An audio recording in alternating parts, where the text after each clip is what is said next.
श्री गणेशाय नमः। अखंडमंगलाकारं व्याप्तं येन चराचरं तत्पदं दर्शितं येन तस्मै श्रीगुरुवे नमः।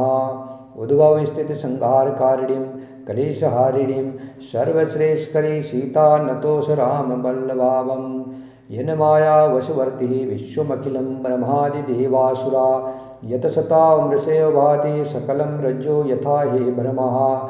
यत्पादप्नमेकमेवि भवाबोधे स्थिति सावरतां वन्देशं तमेश कारणपरं रामाख्यमीशं हरिम्। भवानी शंकरो वन्दे सरदा विश्वासरूपिणं याभ्यां विना न पश्यन्ति सिद्धास्वान्तस्तमीश्वरम्। आपदामपहरतारं दातारं सर्वसम्पदानं लोकाभिरामं श्रीरामं भूयो भूयो नमाभ्यम्। रामाय रामभद्राय रामचन्द्राय वेदसे रघुनाथाय नाथाय सीताय पतये नमः।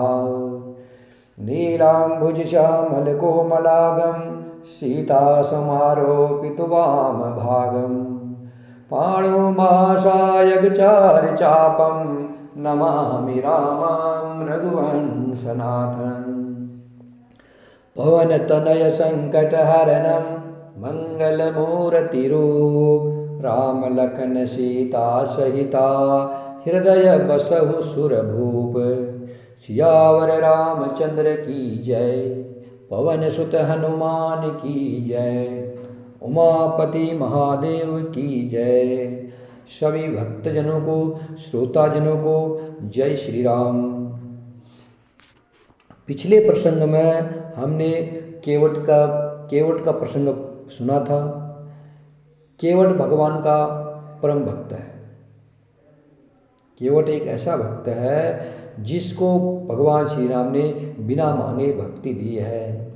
रामचरितमानस में 3 पात्र ऐसे हैं जिन्हें भगवान श्री राम ने बिना मांगे भक्ति दी है। एक केवट है, सुतीक्ष्ण मुनि है और शबरी मैया। इन तीनों को भगवान ने बिना मांगे भक्ति दी है।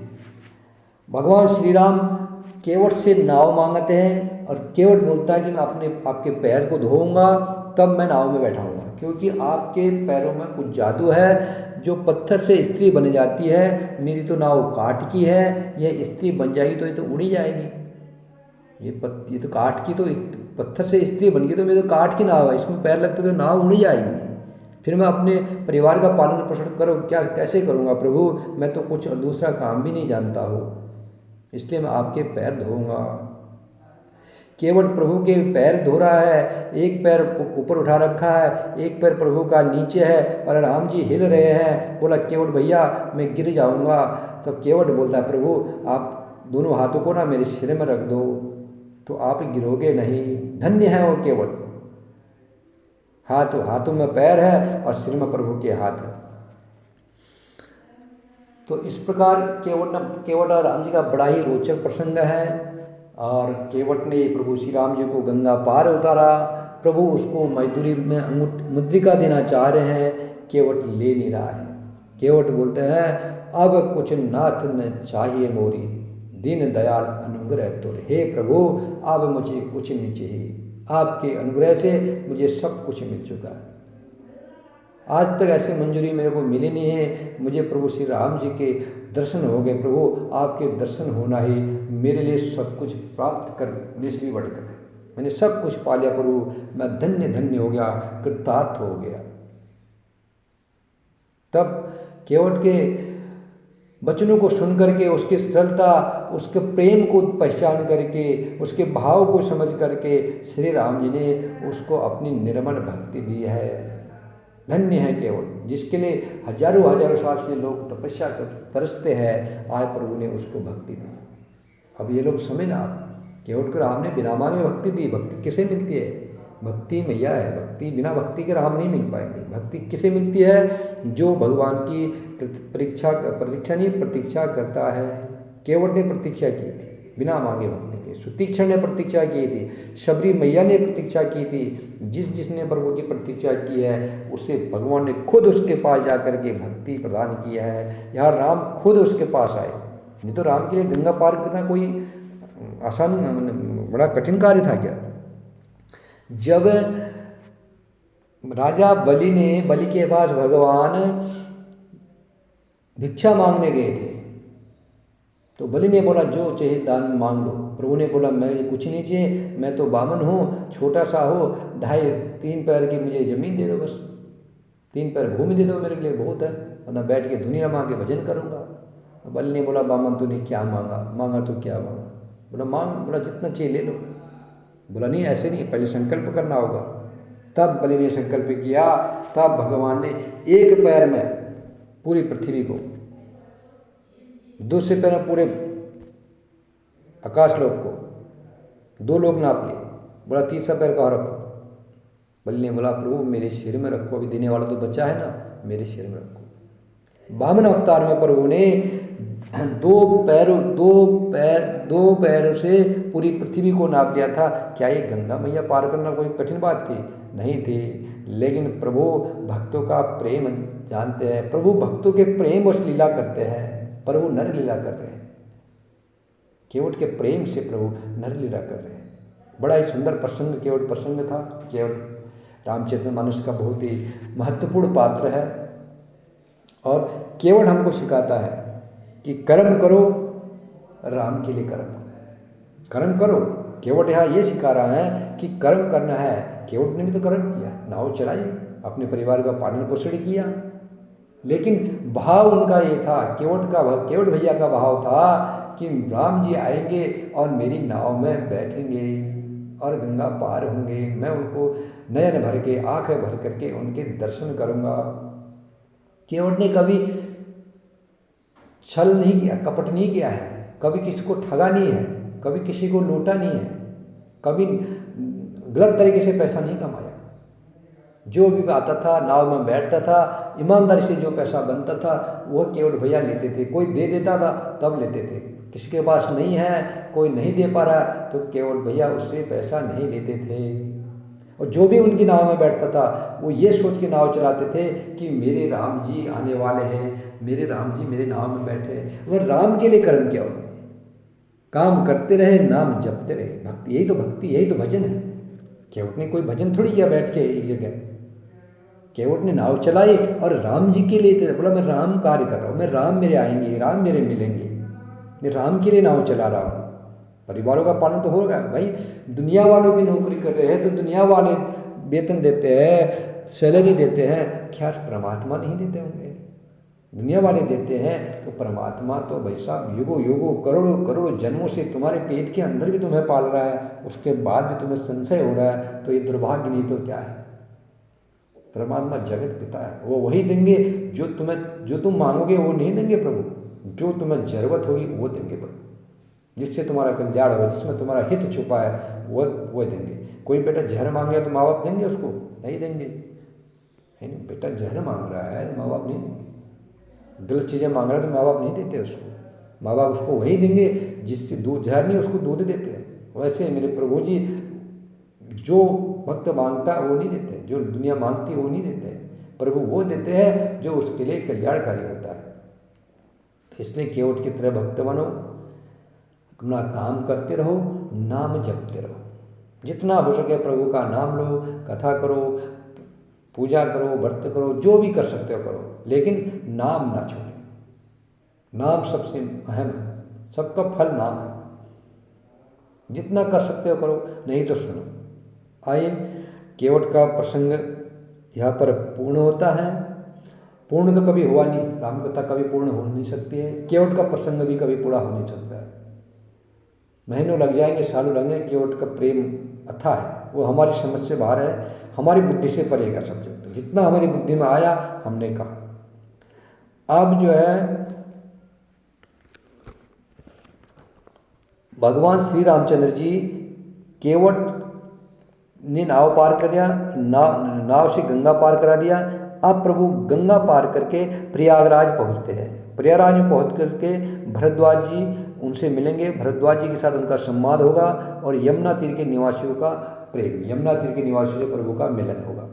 प्रयागराज पहुँचेंगे, भरद्वाज जी मिलेंगे और यमुना के बगल इन किनारे में जो लोग रहते थे उनसे प्रभु प्रेम से मिलते हैं। भरद्वाज मन क्या है? भरद्वाज, भर दो अज, भरद्वाज का मतलब होता है भर दो अज, दो में से दो, अज में से कान, जो दोनों कानों को प्रभु की कथा से, प्रभु की कथा से जो सुनता है, प्रभु की कथा जिसके दोनों कानों में भरी हुई है, प्रभु का गुणगान जिसके दोनों कानों में भरता है, वह भरद्वाज है। जो भी भगवान की कथा को मन लगा करके दोनों कानों से सुन रहा है वही भरद्वाज है। तो आइए, श्री राम जय राम जय जय राम, श्री राम जय राम जय जय राम। तब गणपति शिव सुमिर प्रभु, नाय सुर सरही मात, सका अनुज सिय सहित बना, गवन कीन रघुनाथ। तब प्रभु श्री रघुनाथ जी ने जब भगवान गंगा पार हो लिए, उसके बाद भगवान श्री राम जी ने गणेश जी और शिव जी का स्मरण करके तथा गंगा जी को मस्तक नवा करके सका निषादराज, छोटे भाई लक्ष्मण जी और सीता सहित वन को चले। तेई दिन भयउ बिटप तर तबाशु, लखन सका सब कीन सुपाशु। प्राप्त प्रात कुल करि रघुराई, तीर्थ राजो दीख प्रभु जाई। उस दिन पेड़ के नीचे निवास किया लक्ष्मण जी, सका गुह ने विश्राम की सब सुव्यवस्था कर दी लक्ष्मण जी ने, और निषाद राज गुह ने सभी व्यवस्था रहने की कर दी, विश्राम की सारी व्यवस्था कर दी। प्रभु श्री रामचंद्र जी ने सवेरे प्राप्त काल सभी क्रियाएं करके जा करके तीर्थों के राजा प्रयागराज के दर्शन किए। प्रयागराज क्या है? तीर्थों के राजा है। सचिव सत्य सरदा प्रिय नारी, माधव सरिस मीतु हितकारी। चारि पदार्थ भरा भंडारो, पुण्य प्रदेश देश अति चारु। उस राजा का सत्य मंत्री है। प्रयागराज को तीर्थों का राजा बताया गया है, और प्रयागराज तीर्थों के राजा हैं, उनका जो मंत्री है वो सत्य है, और पत्नी उनकी कौन है? सरदा है। और त्रिवेणी माधव जी सरीके हितकारी उनके मित्र है। चार पदार्थ, अर्थ धर्म अर्थ काम मोक्ष, धर्म पहले आता है। चार पदार्थ में पहले धर्म, इसका मतलब धर्म पूर्वक, अर्थ मीन्स पैसा, धर्म पूर्वक धन कमाओ, धर्म पूर्वक अर्थ कमाओ, और काम मीन्स होता है इच्छा है, फिर अपनी कामनाओं को धर्म पूर्वक पूरा कर। धर्म पूर्वक अर्थ कमाना है, धर्म पूर्वक कामनाएं पूरी करो, और तब मोक्ष के अधिकारी बनते हो। इसलिए धर्म अर्थ काम और मोक्ष से भंडार भरा है, चारों पदार्थों से उस राजा का भंडार। कौन? प्रयागराज। और वह पूर्णिमय प्रांत ही उस राजा का सुंदर देश है। क्षेत्रु अगम गढ़ गौड़ सुहावा, सपने हु नहीं प्रतिपक्षन पावा। सैन सकल तीरथ बर बीरा, कलशु अनेक दलन रन धीरा।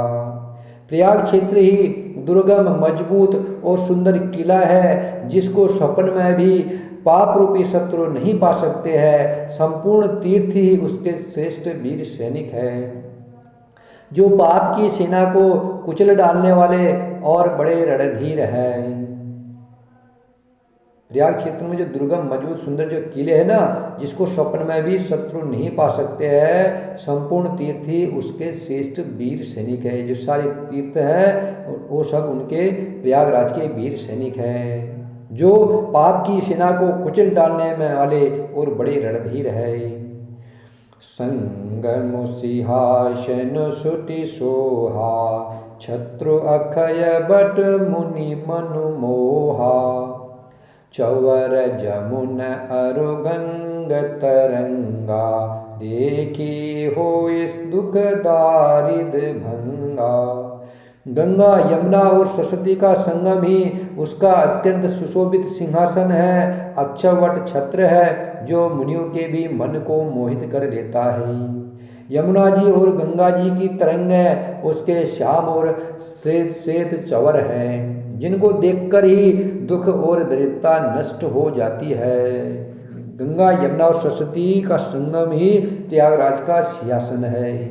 अक्षयवट छत्र है और मुनियों के मन को मोहित कर लेता है।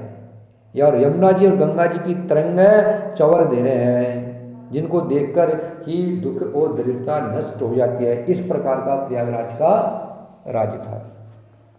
सेवहि सुकृति साधु सुचि, पावहि सब मन काम। बंदी वेद पुराण गना, कहई विमल गुण ग्राम। सियावर रामचंद्र की जय, पवन सुत हनुमान की जय। उमापति महादेव की जय। पुण्यात्मा पवित्र साधु उसकी सेवा करते हैं और सब मनोरथ पाते हैं। वेद और पुराणों के समूह भाट है जो उसके निर्मल गुणों का बखान कर रहे हैं। को कहि सकय प्रयाग प्रभाव, कलुष पुण्य कुंजर मृगराव। अस तीरथ पति देखि सुहावा, सुख सागर रघुबर सुख पावा। पापों के समूह रूपी हाथी के मारने के लिए सिंह रूप प्रयागराज का प्रभाव कौन कह सकता है। ऐसे सुहावने तीर्थराज का दर्शन कर सुख के समुद्र रघुकुल श्रेष्ठ श्री राम जी ने भी सुख पाया। कहीं सिय लख नहीं सकहि सुनाई, श्रीमुख तीरथ बढ़ाई। करि प्रणाम देखत बन बागा, कहत महात्म अति अनुरागा। उन्होंने अपने श्रीमुख से, भगवान श्री रामचंद्र जी ने अपने श्रीमुख से सीता जी, लक्ष्मण जी और सका निषाद राज को तीर्थ की महिमा का बखान कह करके सुनाया, तीर्थराज की महिमा सुनाई।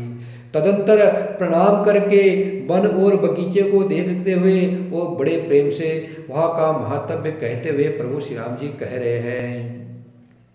एहि विधि आय बिलो की बेनी, सुमिरत सकल सुमंगल देनी। मुदित नहाय कीन शिव सेवा, पूजिय जथा विधि तीरथ देवा। इस प्रकार श्री राम ने आकर के त्रिवेणी का दर्शन किया, जो स्मरण करने से ही सब सुंदर मंगलों को देने वाली है। फिर आनंद पूर्वक स्नान करके शिव जी की सेवा की और विधि पूर्वक तीर्थ देवताओं का पूजन किया। तब प्रभु भरद्वाज पहि आए, करत दंडवत मुनि उर लाए। मुनि मन मोदन कछु कहि जाई, ब्रह्मानंद राशि जनु पाई। स्नान पूजन आदि सब करके तब प्रभु श्री राम जी भरद्वाज जी के पास आए। उन्हें दंडवत करते हुए मुनि ने हृदय से लगा लिया। मुनि के मन का आनंद कुछ कहा नहीं जाता, मानो उन्हें ब्रह्मानंद की राशि मिल गई हो। दीन असीस मुनीस उरा, अति आनंद अस जानी। लोचन गोचर सुकृत फला, मनहु किए विधि आनी। सियावर रामचंद्र की जय, पवन सुत हनुमान की जय। उमापति महादेव की जय। मुनीश्वर भरद्वाज जी ने आशीर्वाद दिया। उनके हृदय में ऐसा जानकर अत्यंत आनंद हुआ कि आज विधाता ने श्री सीता जी और लक्ष्मण जी सहित प्रभु श्री रामचंद्र जी के दर्शन करा करके मानो मेरे पुण्य का फल को ला करके मेरे सामने रख दिया। भरद्वाज जी सोच रहे हैं कि आज विधाता ने मेरे पुण्य का फल मेरे आंखों के सामने रख दिया है। कुशल प्रश्न करि आसन दीने, पूजी प्रेम परिपूरन कीने। कंद मूल फल अंकुरनी के, दिए आनि मुनि मनहु अमी के। कुशल पूछ करके मुनिराज भरद्वाज जी ने राम जी को आसन दिए और प्रेम सहित पूजन करके उन्हें संतुष्ट कर दिया। फिर मानो अमृत के ही बने हो ऐसे अच्छे अच्छे कंद मूल फल और अंकुर ला कर के दिए। सिय लखन जन सहित सुहाए, अति रुचि राम मूल फल खाए। भय विगत श्रम राम सुखारे, भरद्वाज मृद बचन उचारे। सीता जी, लक्ष्मण जी और सेवक गुह सहित श्री रामचंद्र जी ने उन सुंदर मूल फलों को बड़ी रुचि के साथ खाया। थकावट दूर होने से श्री रामचंद्र जी सुखी हो गए। तब भरद्वाज ने उनसे कोमल वचन कहे, आज सुपल तपु तीरथ त्यागु, आज सुपल जप जोग विरागु। सफल सकल शुभ साधन साजो, राम तुम्हें अवलोकत आजू। हे राम, आपका दर्शन करते ही आज मेरा तप, तीर्थ सेवन और त्याग सफल हो गया। आज मेरा जप, योग और वैराग्य सफल हो गया, और आज मेरे संपूर्ण शुभ साधनों का समुदाय भी सफल हो गया। लाभ अवधि सुख अवधि न दूजी, तुमरे दरस आस सब पूजी।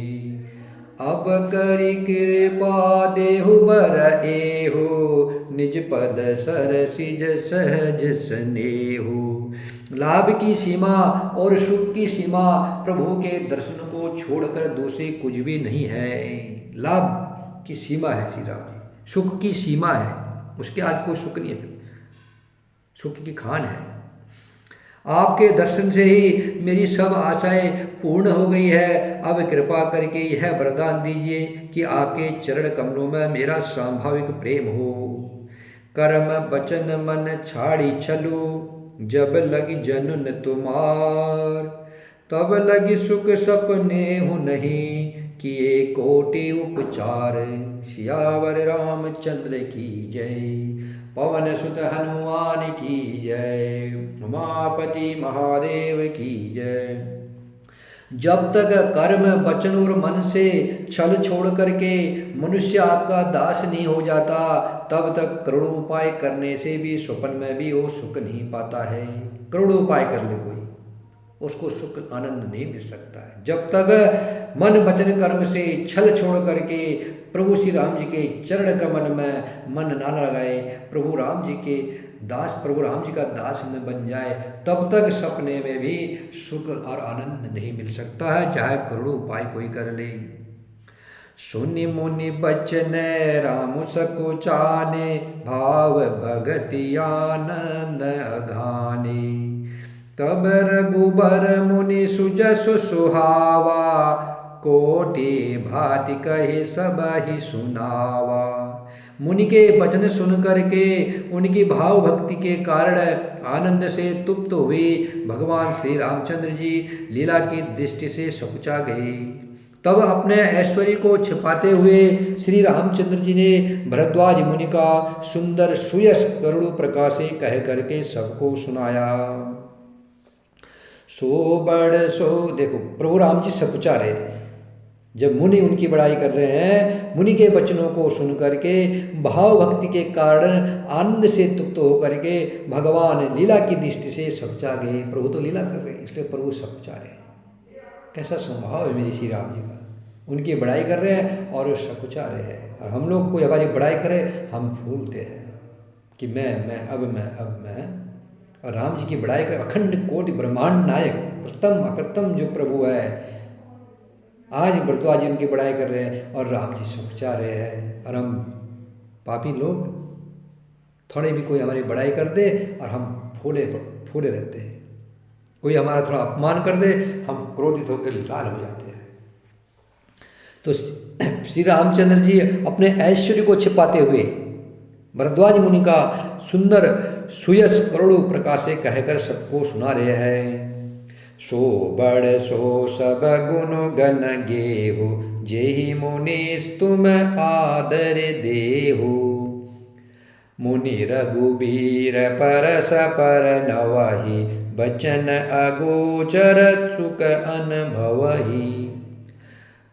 तब राम जी ने कहा, हे मुनीश्वर, जिसको आप आदर देते हैं वही बड़ा है और वही सब गुरु समूह का घर है। इस प्रकार श्री रामचंद्र जी और मुनि भरद्वाज जी दोनों परस्पर विनम्र हो रहे हैं और अनवर्चनीय सुख का अनुभव कर रहे हैं, जिसका वर्णन नहीं किया जा सकता, ऐसे सुख का वर्णन कर रहे हैं। यह सुधि पाय प्रयाग निवासी, बटु तापस मुनि सीध उदासी।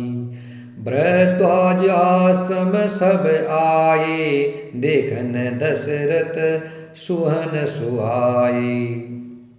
यह श्री राम लक्ष्मण और सीता जी की आने की खबर पा करके प्रयाग निवासी ब्रह्मचारी तपस्वी मुनि सिद्ध और उदासी सब श्री दशरथ जी के सुंदर पुत्रों को देखने के लिए भरद्वाज जी के आश्रम पर आए।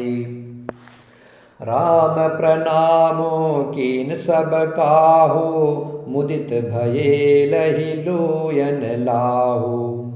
देहि आशीष परम सुख पाई, फिरे सराहत सुंदरताई। श्री रामचंद्र जी ने सब किसी को प्रणाम किया, नेत्रों का लाभ पाकर के सब आनंदित हो गए और परम सुख पाकर के आशीर्वाद देने लगे। श्री रामचंद्र जी के सौंदर्य की सराहना करते हुए वे लोग अपने अपने घरों को लौटे। राम कीन विश्राम निशि, प्राप्त प्रयाग नहाय। चले सहित सिय लखन जना, मुदित मुनहि सिरुनाई। सियावर रामचंद्र की जय, पवन सुत हनुमान की जय। उमापति महादेव की जय। श्री राम जी ने रात को वही विश्राम किया और प्राप्त काल प्रयागराज में स्नान करके और प्रशंसा के साथ मुनि को श्री नवा करके श्री राम जी लक्ष्मण जी और निषाद राज के साथ वे चले। राम सप्रेम कहे वो मुनि पाही, नाथ कहे हम के मग जाही। मुनि मन बिहसी राम सन कहे, सुगम सफल मग तुम कहो अहई। चलते समय बड़े प्रेम से भगवान श्री रामचंद्र जी मुनि भरद्वाज जी से कह रहे हैं, हे नाथ बताइए हम किस मार्ग से जाए। मुनि भरद्वाज जी मन में हंस करके श्री राम जी से कहते हैं कि आपके लिए सभी मार्ग सुगम है। जिस रास्ते से आप जाओगे वही रास्ता सुगम हो जाएगा। मन में हर्षित होकर के हंस करके मुस्कुरा करके मुनि भरद्वाज जी श्री राम जी से कह रहे हैं, हे राम तुम जिस रास्ते से जाओगे वही रास्ता सुगम है, वही सरल है। साथ लागी मुनि शिष्य बुलाए, सुनि मन मुदित 50 आए। सबनी है राम पर प्रेम अपारा, सकल कहे मगु दीख हमारा। फिर उनके साथ के लिए मुनि ने शिष्यों को बुलाया। साथ जाने की बात सुनते ही चित्त में हर्षित होकर के कोई 50 शिष्य भरद्वाज जी के 50 शिष्य वहाँ उपस्थित हो गए। सभी का भगवान श्री राम जी पर अपार प्रेम है। सभी कहते हैं कि मार्ग हमारा देखा हुआ है, कि मार्ग हमने देखा है। मुनि बटुचारी संगत बदीने, जिन बहु जन्म सुकृत सब कीने। करि पर नामो ऋषि आयुष पाई, प्रमुदित हृदय चले रघुराई। तब मुनि ने चुन करके 4 ब्रह्मचारियों को साथ कर दिया, जिन्होंने बहुत जन्मों तक पुण्य किए होंगे। ये वही होंगे जिनने कई जन्मों से पुण्य किए होंगे, वो 4 ब्रह्मचारी यही होंगे। श्री रघुनाथ जी को प्रणाम कर और ऋषि की आज्ञा पाकर के हृदय में बड़े ही आनंदित होकर के चले। ग्राम निकट जब निक सही जाई, देखहि दरसो नारी नर धाई। होय सनाथ जन्म फल पाई, फिरहि दुखित मनु संग पटाई। जब वे किसी गांव के पास होकर के निकलते हैं तब स्त्री पुरुष दौड़ करके उनके रूप को देखने लगते हैं। जन्म का फल पा करके वे सनाथ हो गए और मन को श्री राम जी के साथ भेज करके शरीर के साथ न रहने के कारण दुखी होकर के लौट आते हैं। विदा किए बटु विनय करी, फिरे पाय मन काम। उतरि नहाए जमुन जला, जो शरीर सम श्याम। सियावर रामचंद्र की जय, पवन सुत हनुमान की जय, उमापति महादेव की जय। तदंतर श्री राम जी ने विनती करके चारों ब्रह्मचारियों को विदा किया। वे मनचाही वस्तु अर्थात अनन्य भक्ति पा करके लौटे।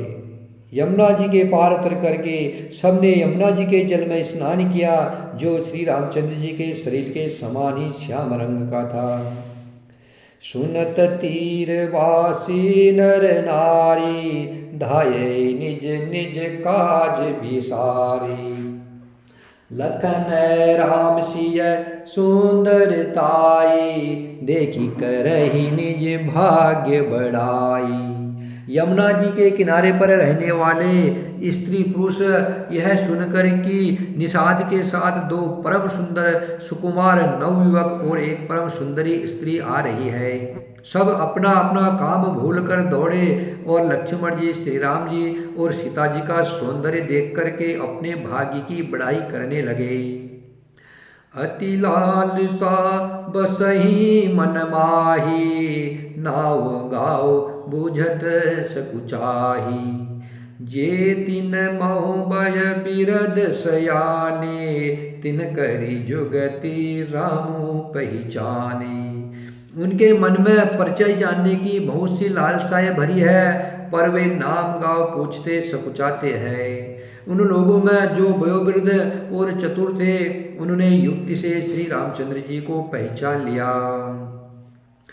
सकल कथा तिन सब ही सुनाई, बनहि चले पितु आयुष पाई।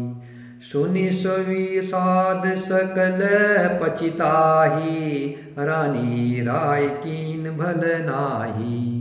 उन्होंने सब कथा सब लोगों को सुनाई कि पिता की आज्ञा पाकर के ये वन को चले हैं। यह सुनकर के सब लोग दुखित हो पछता रहे हैं कि रानी और राजा ने अच्छा नहीं किया। तेहि अवसर एक तापसु आवा, तेज पूंज लघु बयस सुहावा।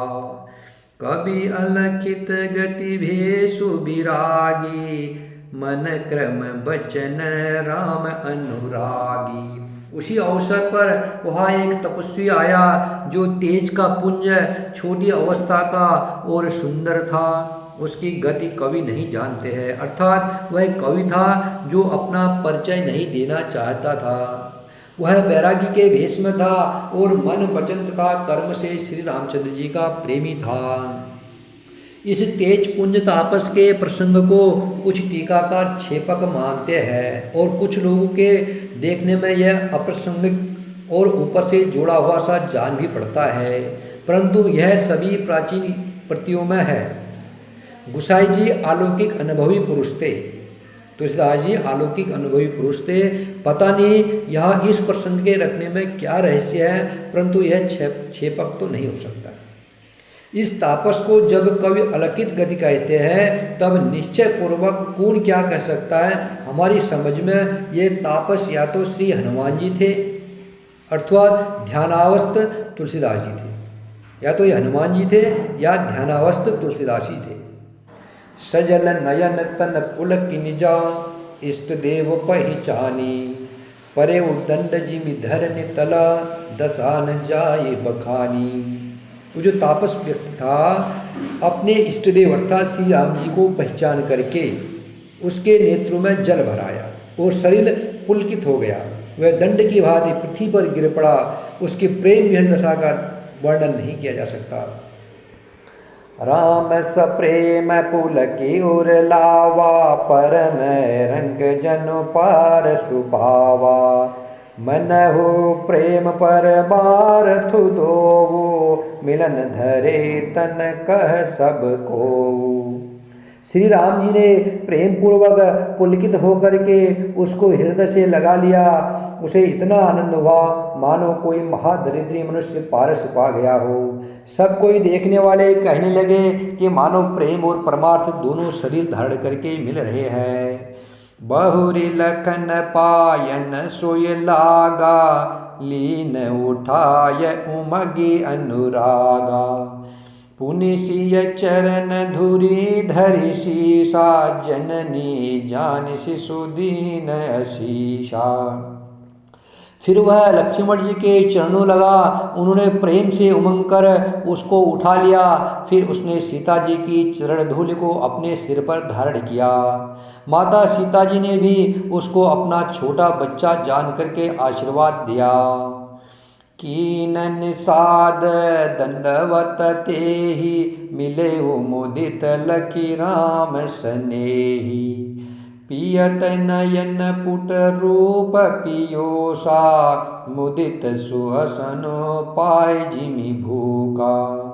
फिर निषाद राज ने उसको दंडवत की। श्री रामचंद्र जी का प्रेमी जान करके वह उस निषाद से आनंदित होकर के मिला। वह तपस्वी अपने नेत्र रूपी दोनों से श्री राम जी की सौंदर्य सुधा का पान करने लगा और ऐसा आनंदित हुआ जैसे कोई भूखा आदमी सुंदर भोजन पाकर के आनंदित होता है। ते पितु मातु कहु सकी कैसे, जिन पठये बन बालक ऐसे। राम लखन सिय रूप निहारी, होय स्नेह बिकल नर नारी। इधर गांव की स्त्रियां कह रही हैं, हे सखी कहो तो वे माता पिता कैसे हैं जिन्होंने ऐसे सुंदर सुकुमार बालकों को वन में भेज दिया है। श्री राम जी, लक्ष्मण जी और श्री सीता जी के रूप को देख करके वह स्त्री पुरुष स्नेह से व्याकुल हो जाते हैं। तब रघुबीर अनेक विधि, सकहि सिकावन दीन। राम रजाय सुशीष धरी, भवन गवन तेहि कीन। सियावर रामचंद्र की जय, पवन सुत हनुमान की जय। उमापति महादेव की जय। फिर सीता जी, श्री राम जी और लक्ष्मण जी ने हाथ जोड़ करके यमुना जी को प्रणाम किया और सूर्य कन्या यमुना जी की बड़ाई करते हुए सीता जी सहित दोनों भाई प्रशंसा पूर्वक आगे चले। पथिक अनेक मिलई मग जाता, कहै सब प्रेम देखी दो भ्राता। राज लखन सब अंग तुम्हारे, देखी सोच अति हृदय हमारे। रास्ते में जाते हुए उन्हें अनेक यात्री मिलते हैं। वे दोनों भाइयों को देख करके उनसे प्रेम पूर्वक कहते हैं कि तुम्हारे सब अंगों में राज चिन्ह देख करके हमारे हृदय में बड़ा सोच होता है। मार्ग चलहु पया देहि पाए, ज्योतिष झूठ हमारे भाई। अगमो पंथु गिरि कानन भारी, तेहि महसात नारी सुकुमारी। ऐसे राज चिन्हों के होते हुए भी तुम लोग रास्ते में पैदल ही चल रहे हो, इससे हमारी समझ में आता है कि ज्योतिष शास्त्र झूठा ही है। भारी जंगल और बड़े बड़े पहाड़ों का दुर्गम रास्ता है, इस पर तुम्हारे साथ सकुमारी स्त्री है। करके हरि बन जायन जोई, हम संग चल ही जो आयुष होई। जाब जहा लगी तह पहुँचाई, फिरब बहोरी तुम्हि सिरुनाई। हाथी और सिंहों से भरा यह भयानक वन देखा तक नहीं जाता, यदि आज्ञा हो तो हम साथ चले। आप जहाँ तक जाएंगे वहाँ तक पहुँचा करके फिर आपको प्रणाम करके हम लौट आएंगे। यही विधि पूछई प्रेम बसा, पुलक गात जलु नैन। कृपा सिंधु फेरहिति नहीं, कहीं बिनती मृद बेन। सियावर रामचंद्र की जय, पवन सुत हनुमान की जय।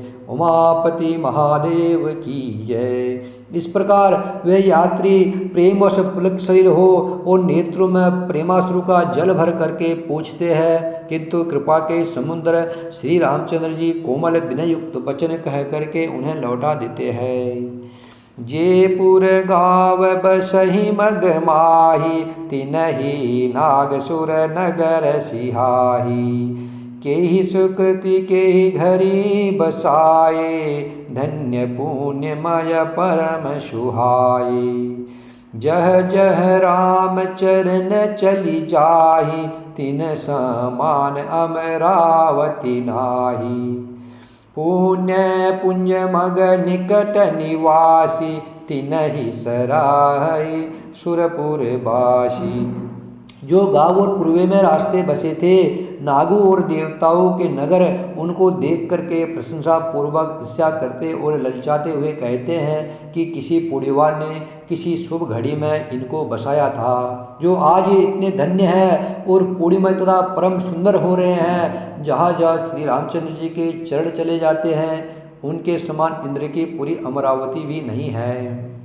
रास्ते आज सब लोग सोच रहे हैं कि जहाँ जहाँ राम जी के चरण जा रहे हैं, जिस नगर में गाँव में, वह नगर गाँव के समान इंद्र की पूरी अमरावती भी नहीं है।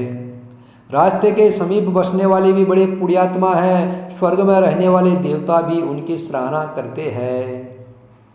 जे भरी नयन बिलो कहि रामहि, सीता लखन सहित घनश्यामहि। जे सर सरित राम अवगाही, तिनहि देव सर सरित सराही। जेहि तरु तर प्रभु बैठहि जाई, करहि कलप तरु तासु बढ़ाई। पर श्री राम पद पदमु परागा, मानति भूमि भूरि निज भागा। छाह करई घन विबुध गना, बरसई सुमन सिहाई। देखत गिरिवन बिहग मृग, राम चले मग जाही। सियावर रामचंद्र की जय, पवन सुत हनुमान की जय, उमापति महादेव की जय। जो नेत्र भर करके सीता जी और लक्ष्मण जी सहित घनश्याम श्री राम जी के दर्शन करते हैं, जिन तालाबों और नदियों में श्री राम जी स्नान कर लेते हैं, देव सरोवर और देव नदियाँ भी उनकी बड़ाई करती है। जिस वृक्ष के नीचे प्रभु जा बैठते हैं, कल्प वृक्ष भी उसकी बड़ाई करते हैं। श्री रामचंद्र जी के चरण कमलों की रज का स्पर्श करके पृथ्वी अपना बड़ा सौभाग्य मानती है। रास्ते में बादल छाया करते हैं और देवता फूल बरसाते हैं। पर्वत वन और पशु पक्षियों को देखते हुए श्री राम जी रास्ते में चले जा रहे हैं। सीता लखन सहित रघुराई, गाँव निकट जब निक सही जाई। सुनि सब बाल वृद्ध नर नारी, चलहि तुरत ग्रह काजु बिसारी। राम लखन सिय रूप निहारे, पाय नयन फल होय सुखारी। सजल बिलोचन पुलक शरीरा, सब भय मगन देख दो बीरा। बरनिन जाय दशा तिन्ह केरी, लहि जनु रंकन सुर मनि ढेरी। एक न एक बोली सिक देहि, लोचन लाहो लेउछन एहि। राम ही देखी एक अनुरागे, चितवत चले जाई संग लागे। एक नयन मग छवि उर आनी, होय शीतल तन मन बरबानी। एक देखी बट छाह भली, दासी मृदल तुन तृणपात। कह गवाई छिनुक शर्मो, गौ नव अबहि की प्रात। सियावर रामचंद्र की जय, पवन सुत हनुमान की जय, उमापति महादेव की जय। सीता जी और लक्ष्मण जी सहित श्री रघुनाथ जी जब किसी गांव के पास जा निकलते हैं, तब उनका आना सुनते ही बालक बूढ़े स्त्री पुरुष सब अपने घर को और कामकाज को भूलकर तुरंत उन्हें देखने के लिए चल देते हैं। श्री राम जी लक्ष्मण जी और सीता जी का रूप देख करके नेत्र फल पा करके सुखी होते हैं। दोनों भाइयों को देख करके सब प्रेमा में मग्न हो गए। उनके नेत्र में जल भर आया और शरीर पुलकित हो गए। उनकी दशा वर्णन नहीं की जा सकती, मानो दरिद्र ने चिंतामणि की ढेरी पा ली हो।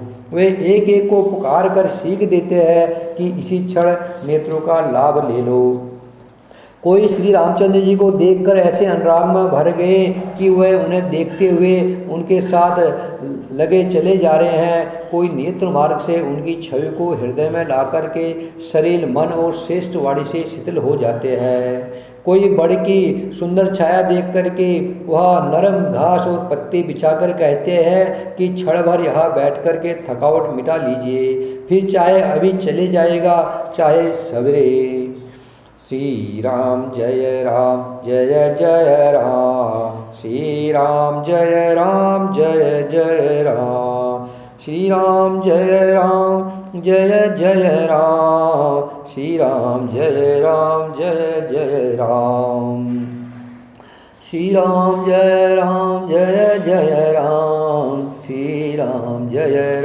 जय जय राम, श्री राम जय जय राम, श्री राम जय जय राम।